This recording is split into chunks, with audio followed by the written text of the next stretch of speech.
घमंडी का सिर नीचा। नारियल के पेड़ बड़े ही ऊंचे होते हैं और देखने में बहुत सुंदर होते हैं। एक बार एक नदी के किनारे नारियल का पेड़ लगा हुआ था। उस पर लगे नारियल को अपने पेड़ के सुंदर होने पर बहुत गर्व था। सबसे ऊंचाई पर बैठने का भी उसे बहुत मान था। इस कारण घमंड में चूर नारियल हमेशा ही नदी के पत्थर को तुच्छ पड़ा हुआ कहकर उसका अपमान करता रहता।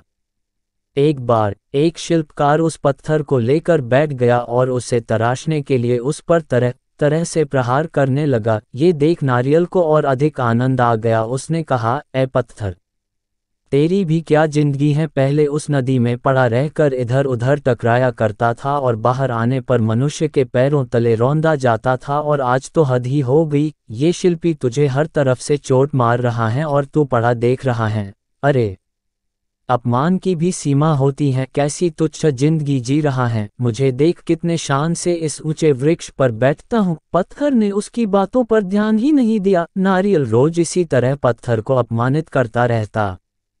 कुछ दिनों बाद उस शिल्पकार ने पत्थर को तराश कर शालिग्राम बनाए और पूर्ण आदर के साथ उनकी स्थापना मंदिर में की गई। पूजा के लिए नारियल को पत्थर के बने उन शालिग्राम के चरणों में चढ़ाया गया। इस पर पत्थर ने नारियल से बोला, नारियल भाई, कष्ट सहकर मुझे जो जीवन मिला उससे ईश्वर की प्रतिमा का मान मिला। मैं आज तराशने पर ईश्वर के समतुल्य माना गया। जो सदैव अपने कर्म करते हैं वे आदर के पात्र बनते हैं, लेकिन जो अहंकार घमंड का भार लिए घूमते हैं वो नीचे आ गिरते हैं। ईश्वर के लिए समर्पण का महत्व है, घमंड का नहीं। पूरी बात नारियल ने सिर झुकाकर स्वीकार की, जिस पर नदी बोली, इसे ही कहते हैं घमंडी का सिर नीचा।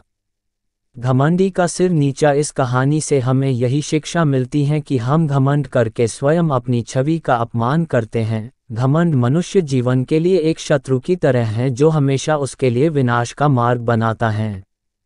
कहते हैं न, सफलता मिल जाती है, लेकिन जो इस सफलता पर घमंड नहीं करते वास्तव में वही सफल होते हैं। घमंडी व्यक्ति कितना भी ऊपर उठ जाए, एक दिन वो नीचे आकर गिरता है, और उस वक्त जो उसका अपमान होता है उससे बड़ा श्राप उसके लिए कुछ नहीं होता।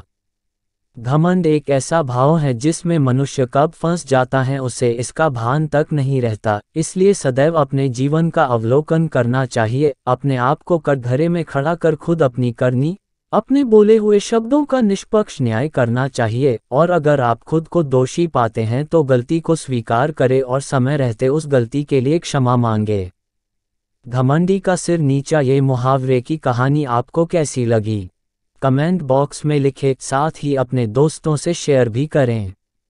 अन्य हिंदी कहानियाँ एवं प्रेरणादायक प्रसंग के लिए चेक करें हमारा पेज। धन्यवाद।